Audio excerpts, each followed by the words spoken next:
At first glance, Hong Kong looks invincible, a city of glass and light, where fortunes rise and fall faster than the tides of Victoria Harbor.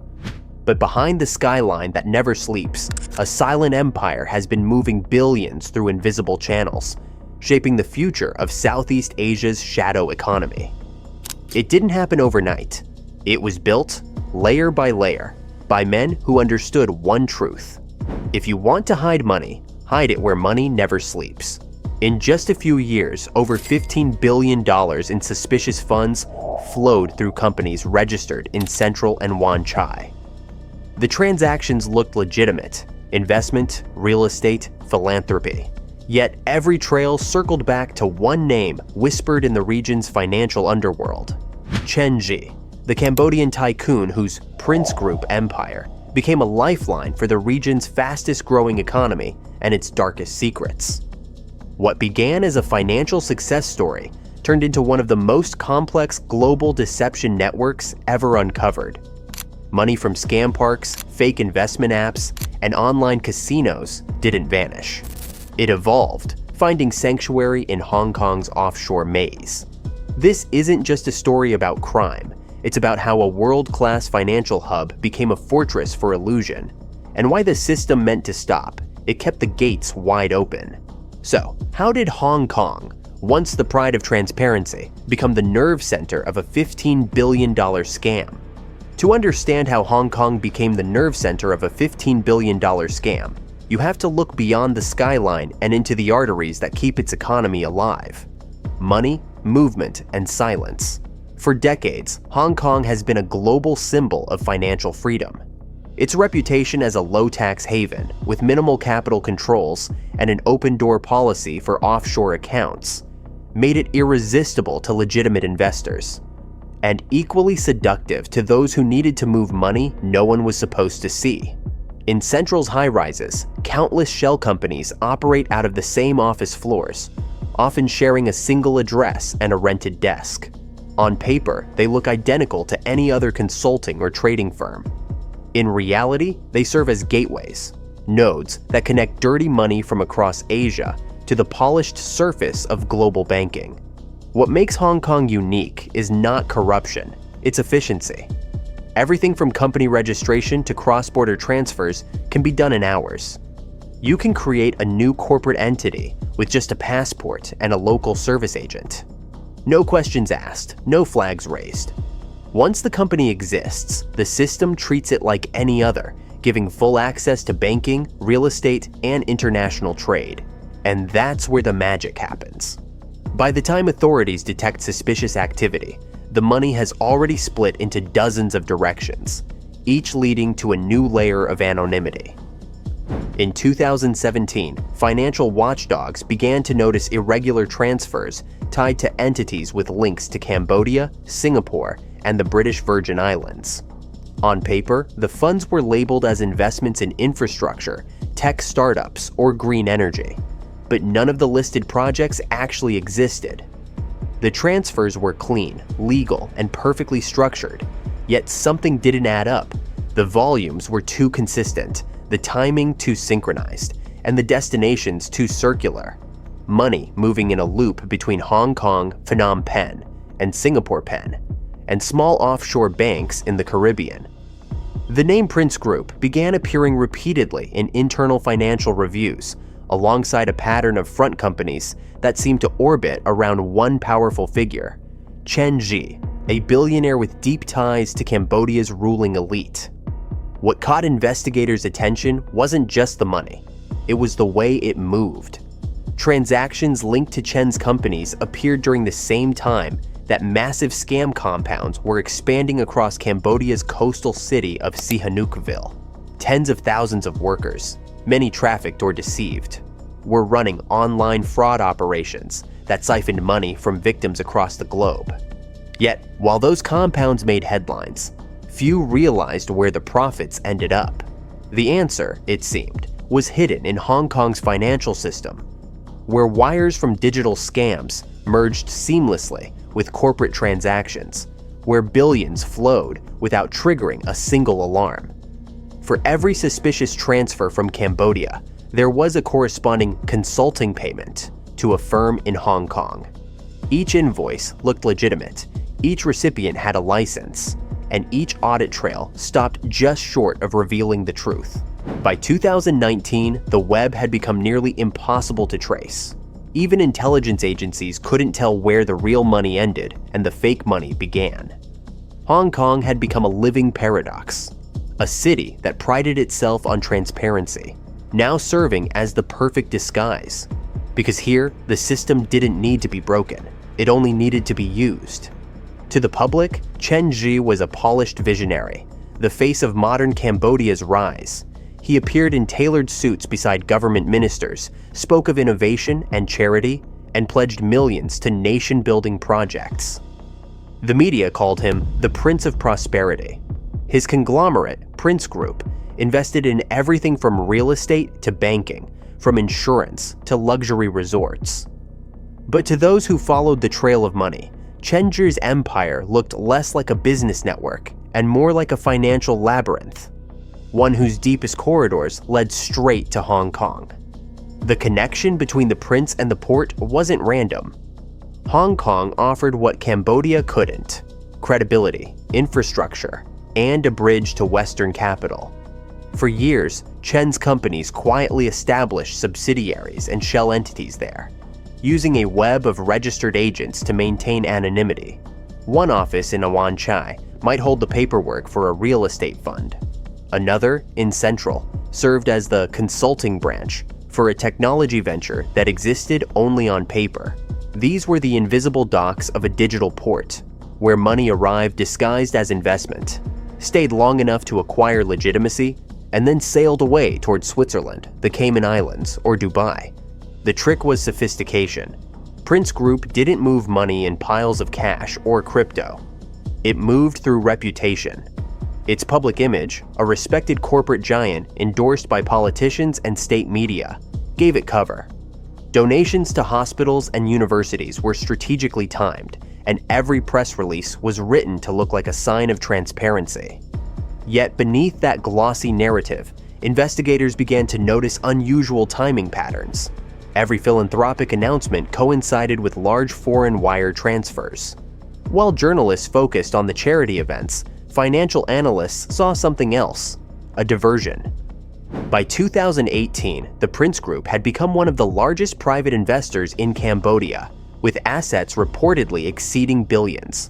But that same year, Hong Kong's registry saw a surge in newly formed companies linked by the same directors, legal representatives, or contact addresses, all pointing back to entities connected to Chen's financial advisors. Some of these companies claimed to provide market research, others digital marketing or overseas consulting. In truth, many had no physical presence, no employees, no clients, just accounts moving enormous sums across borders. The money trail revealed an unsettling pattern. Funds flowed from payment processors tied to online gambling and investment apps in Cambodia, through corporate accounts in Hong Kong, and onward to safe haven jurisdictions like the British Virgin Islands. Each step was legal, technically. Each step was traceable, individually. But together, they formed a structure so intricate that it became invisible. It was financial camouflage at a scale few could comprehend. Chen Zhi's genius wasn't just in business. It was in understanding that Hong Kong's legitimacy could shield anything, if used correctly. He positioned Prince Group as a respected partner for international investors. He sponsored forums, appeared alongside Western businessmen, and launched partnerships with firms registered in Singapore and Hong Kong. The illusion worked flawlessly. While Western investors saw opportunity, Southeast Asian crime networks saw a gateway. Hong Kong's banks, trusting the paperwork and the prestige, processed the transfers without question. Meanwhile, on the streets of Phnom Penh and Sihanoukville, stories of human trafficking, forced labor, and digital scams began to surface. Thousands were trapped in compounds that produced billions in fraudulent revenue that needed somewhere to go. While local authorities struggled to control the chaos, Hong Kong's financial district became the quiet endpoint for their earnings. For every new luxury project Prince Group announced, a fresh wave of capital entered the system, clean, certified, and untraceable to its source. Behind every skyscraper ribbon cutting and every glowing press release, a darker story lingered. Chen Zhi had built more than a business empire. He had built a bridge between two worlds, one of legitimacy, one of deception. And at its center was Hong Kong, the port where both realities converged. By the time regulators began asking questions, the system was already self-sustaining. Hong Kong's offshore architecture wasn't designed for crime. It was designed for freedom.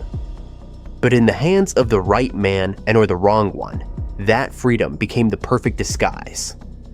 Every empire of illusion needs its gatekeepers, the people who turn shadows into signatures and lies into paperwork. In Hong Kong, they're not gangsters or hackers. They're brokers, consultants, and lawyers in pressed suits who understand one rule better than anyone. The difference between a fraud and a transaction is just documentation. These professionals, scattered across Central and Wan Chai, form the invisible spine of Hong Kong's financial underworld.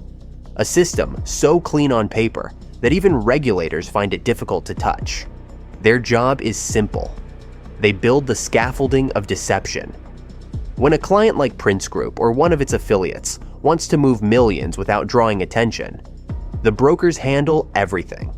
Company formation, nominee directors, layered ownership structures, and tax optimization routes. A single network can spawn hundreds of paper entities, each with a unique story and a legitimate purpose. The genius lies in fragmentation. Every piece looks innocent in isolation, but when stitched together, it forms a structure too complex for investigators to unravel.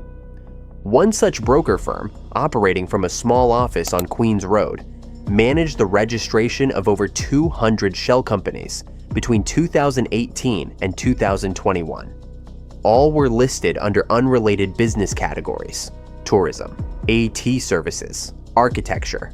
Yet they shared the same phone number, the same accountant, and often the same postbox. Their real function wasn't to produce, sell, or build anything.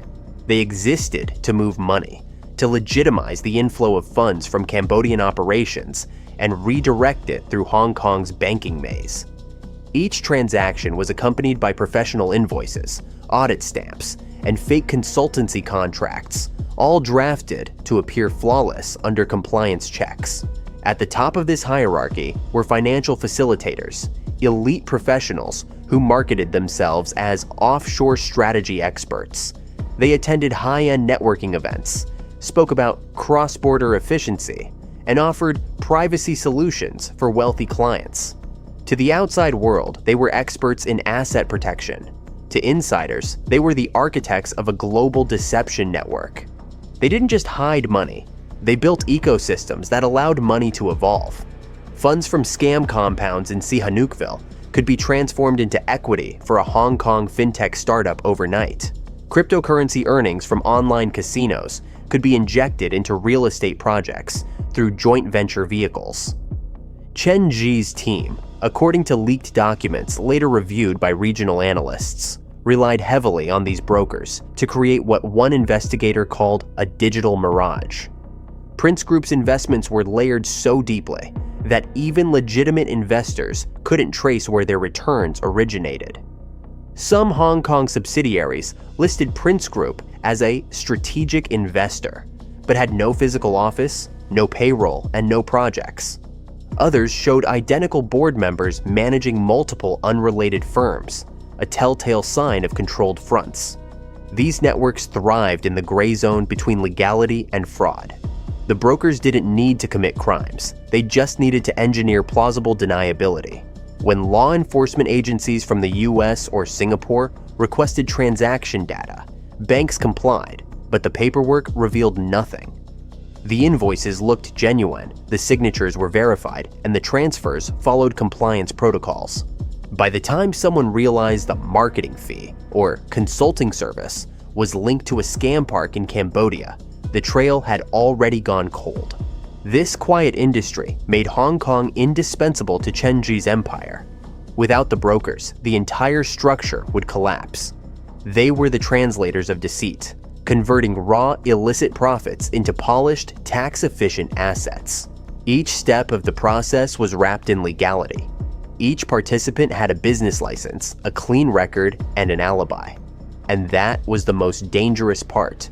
There was no single villain to arrest, no single company to shut down. The deception wasn't hidden in darkness. It was hidden in plain sight. By the early 2020s, the system had reached perfection. Hundreds of entities across Hong Kong and Singapore were interlinked through lawyers and auditors who never met their true clients. Money flowed through jurisdictions like blood through veins, pulsing quietly, endlessly. And at the center of it all stood a truth no one wanted to confront. The line between a financial advisor and a money launderer no longer existed. Because in Hong Kong, deception doesn't need to hide, it just needs a receipt. By 2021, the signals were too loud to ignore. Intelligence analysts in Washington, London, and Singapore began connecting dots across continents: Cambodia, Hong Kong, Dubai, and offshore havens like the Seychelles. At first, the reports came from financial monitoring units, buried in thousands of suspicious transaction alerts. But soon, the pattern revealed itself. The same clusters of companies, the same directors, the same wiring routes. At the center of the web stood Hong Kong, the silent port. That's what investigators began calling it, because it was where every digital scam's profits seemed to dock before vanishing offshore. The operation to map these movements quietly began under the radar. In a joint task effort between the US Financial Crimes Enforcement Network, FinCEN, the UK's National Crime Agency, NCA, and Singapore's Monetary Authority, MAS, analysts started reconstructing thousands of records. Their goal was not to arrest a single individual, but to understand how the entire network functioned without detection. When the first reports were compiled, the numbers were staggering. Over $15 billion in suspicious transfers between 2017 and 2022.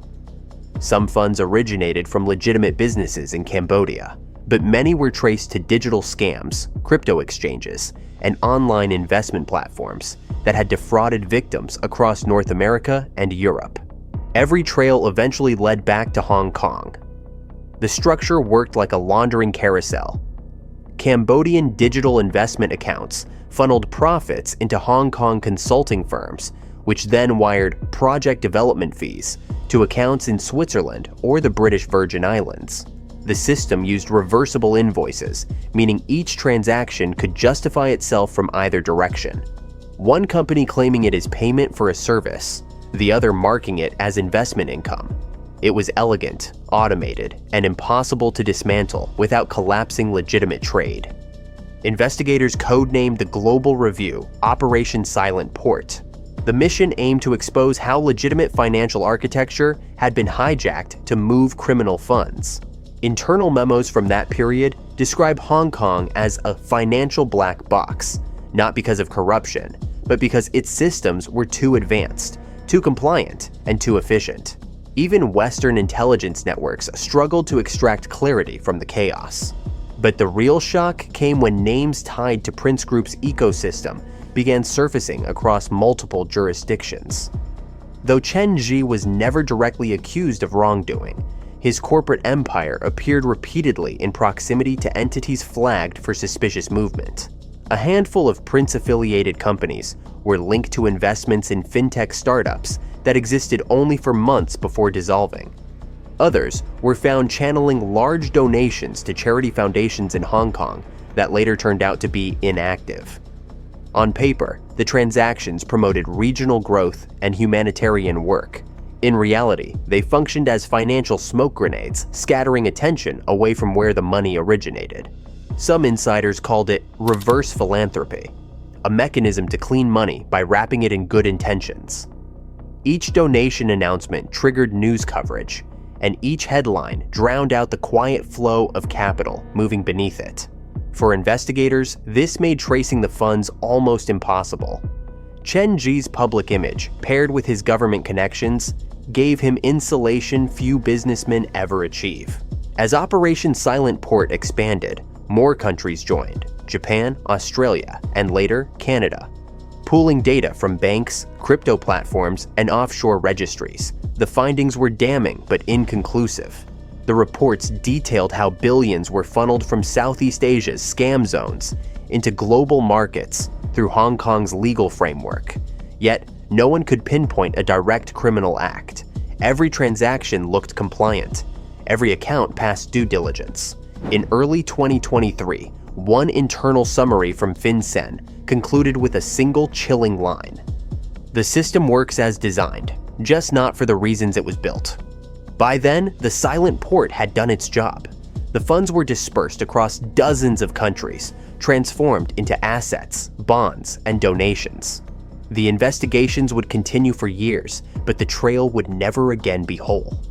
Because the beauty of Hong Kong's deception was its silence.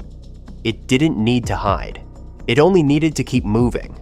As the investigations deepened, the story of Hong Kong's $15 billion illusion turned darker. Not because of violence or chaos, but because of how normal everything looked. Respectability had become the perfect disguise. Every institution, every headline, every smiling face on a red carpet told the same narrative: success, charity, progress. Yet beneath the PR sheen, the system had already learned how to wash itself clean. Prince Group was at the heart of this mirage. Its projects were everywhere: skyscrapers in Phnom Penh, eco-cities on the coast, educational foundations for underprivileged children. Each venture was wrapped in glossy campaigns, featuring Chen Zhi's face beside slogans about sustainability and rebirth. Western media outlets ran paid features describing him as a visionary philanthropist who helped Cambodia modernize. Global influencers were flown in for ribbon cuttings, and luxury magazines called his developments the crown jewels of Southeast Asia. No one asked where the money came from. The real genius was perception management. Public relations firms in Hong Kong, Singapore, and even London were contracted to flood the internet with positive stories, using search optimization and controlled press releases to bury controversy under an avalanche of praise.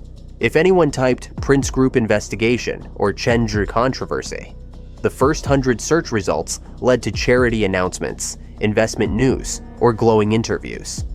The illusion of transparency became a shield stronger than any legal defense.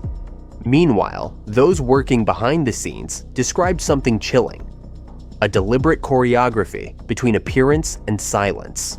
Whenever foreign reporters requested comment about labor abuses or scam compounds linked to Cambodian business parks, statements would redirect them to corporate social responsibility reports. While investigative journalists were still drafting questions, Chen's PR teams were already publishing answers, preemptively shaping the narrative. Every piece of negative coverage was met with a counter-story about education, environmental progress, or youth empowerment. For the victims trapped in scam compounds, these headlines must have felt like taunts. They were the ghosts funding paradise. Their stolen wages turned into marble floors and donation ceremonies. And for Hong Kong's financial institutions, these well-crafted reputations provided plausible cover. Banks trusted the brand, regulators trusted the image, and the brokers, the real architects of the deception, trusted that public perception would always run slower than the money. What made the mirage nearly unbreakable was its moral camouflage. Chen Zhi's empire didn't hide behind violence, it hid behind virtue. Instead of laundering money through drug routes or black markets, it laundered it through ideas, charity, investment, progress. And Hong Kong, a city that thrived on credibility, became the ultimate amplifier. Its media networks, financial conferences, and celebrity endorsements turned whispers into gospel. When a billionaire appears generous, few look at the accounting. In late 2022, an internal report from a regional bank flagged inconsistencies in several Prince Group affiliated accounts. The report quietly disappeared. Weeks later, the same bank sponsored an international business award, with Chen Zhi's conglomerate listed among its global partners. That's how perception wins, by replacing scrutiny with spectacle. By the time global agencies realized how the illusion worked, it was already irreversible. Billions had been sanitized through Hong Kong's legal framework, converted into land, hotels, and global equity holdings. The scam money was now indistinguishable from legitimate capital, and Hong Kong's role as a financial sanctuary remained untouched. In the end, the city didn't just host the illusion, it perfected it. It taught the world how respectability could be monetized, how good press could become a form of currency, and how silence could buy time. The scam had grown far beyond the compounds of Sihanoukville or the offices in Central. It had become something more abstract, a philosophy of deception, sustained by image, fueled by legitimacy, and protected by applause. At night, Hong Kong glows like a constellation pulled down to earth, lights flickering across glass towers, their reflections dancing on the black water of Victoria Harbor. From afar, it looks flawless. But inside those towers, behind the mirrored facades and polished floors, the truth lingers like static in the air. The city that once prided itself on order, transparency, and precision has become something else entirely. A monument to selective blindness. $15 billion didn't just pass through unnoticed. It was seen, recorded, and rationalized by brokers, bankers, consultants, and publicists who convinced themselves they were only doing their jobs. No one needed to break the law when the system itself rewarded looking away. And as the money moved, so did the story, rewritten again and again, until even the criminals began to sound like philanthropists. Chen Zhi's name, once whispered in connection to Cambodia's rise, now drifts like a rumor across continents. Never proven guilty, never entirely clean. His empire still stands, glittering beneath the same neon haze that made Hong Kong famous. But its shadow stretches further than the city ever imagined, a reminder that in the world of money, morality is optional and truth negotiable. Hong Kong didn't fall, it adapted. It learned to turn opacity into a service, virtue into a product, and silence into profit. And in doing so, it forgot what made it powerful in the first place: trust. So the next time you see a new tower piercing the skyline, remember this: every reflection has a darker side. And in Hong Kong, that reflection might just be worth $15 billion. Subscribe to Criminal Tracks, because behind every fortune, there's always a story they don't want you to find.